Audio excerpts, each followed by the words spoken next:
No capítulo de número 11, no último capítulo eu terminei falando que era o 11, mas era o 10. O 11 é esse aqui.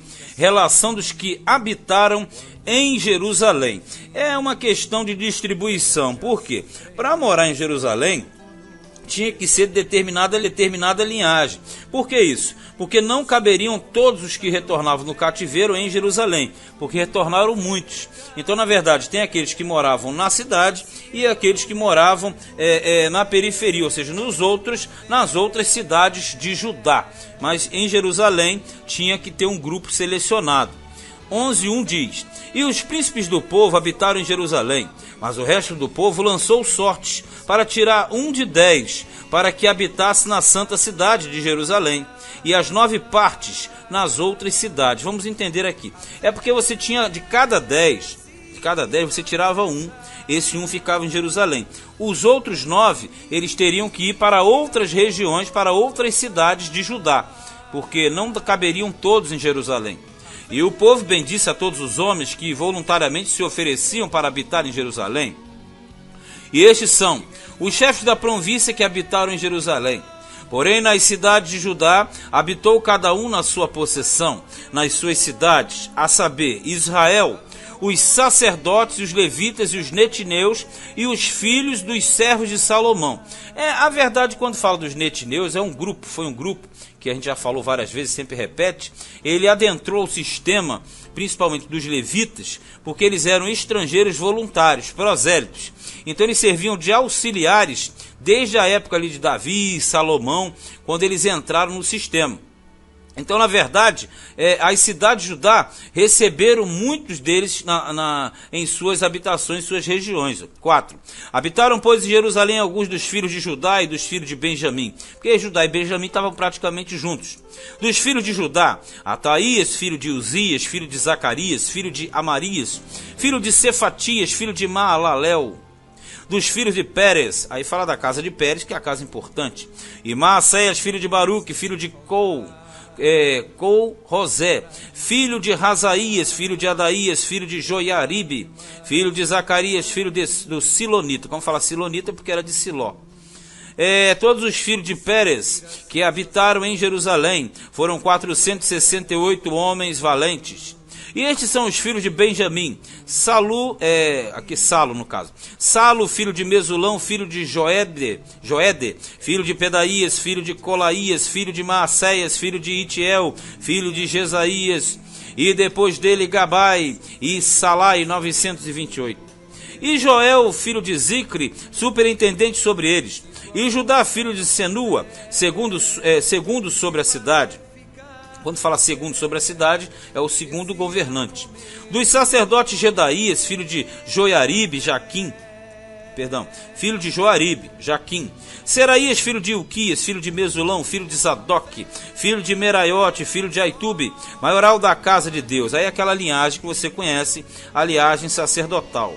E seus irmãos que faziam a obra da casa, 822. E Adaías, filho de Jeroão, filho de Pelalias, filho de Anzi, filho de Zacarias, filho de Pazur, do filho de Malquias. E seus irmãos, cabeças dos pais, 242. E Amazai, filho de Azarel, filho de Azai, filho de Mesilemote, filho de Imer. E os irmãos deles, varões valentes, 128. E superintendente sobre eles Abdiel, filho de Gedolim. E dos levitas Semaías, filho de Hassube, filho de Azricão, filho de Rassabias, filho de Buni.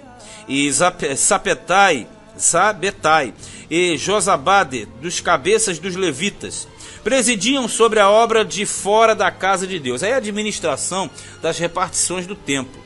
E Matanias, filho de Mica, filho de Zabdi, filho de Asaf, o chefe que era quem começava a dar graças na oração, quer dizer, a questão do ministério da música.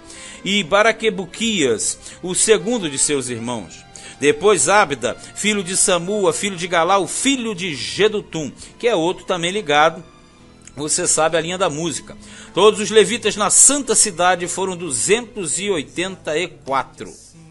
E os porteiros, Acube, Talmon com seus irmãos, os guardas das portas, 162. Mas você veja que sempre entra aquela questão. Você tem o levita cantor, mas tem o porteiro, tem também aquele que guardava os vestíbulos e etc e tal. A partir do 20, aí fala assim, os que habitaram nas cidades de Judá, que aí é os que estão fora de Jerusalém.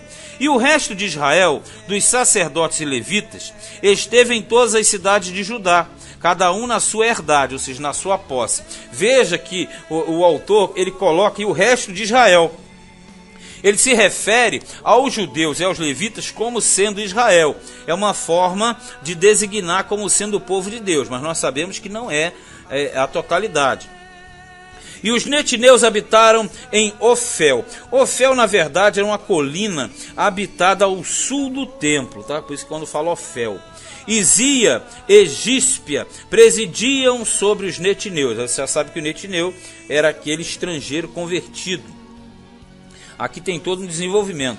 E o superintendente dos levitas em Jerusalém foi Uzi, filho de Bani, filho de Hassabias, filho de Matanias, filho de Mica, dos filhos de Asaf, os cantores, ao serviço da casa de Deus. Então a superintendência quer dizer aquele que administrava. Porque havia um mandato do rei acerca deles, a saber, uma certa porção para os cantores, cada qual no seu dia. Aí era manutenção. O dinheiro, quer dizer, os recursos que eram passados aos levitas, no caso aqui, aqueles que cantavam e estavam presidindo no ministério da música.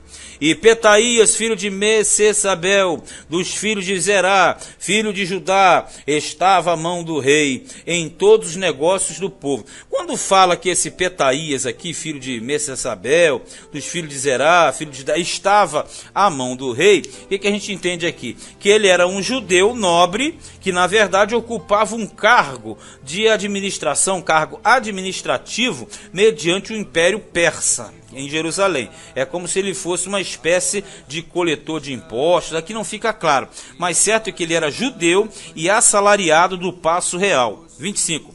E quanto às aldeias com as suas terras, alguns dos filhos de Judá habitaram em Kiriat Arba e nos lugares da sua jurisdição. Kiriat Arba era o Hebron antigo, quer dizer, era o nome antigo de Hebron.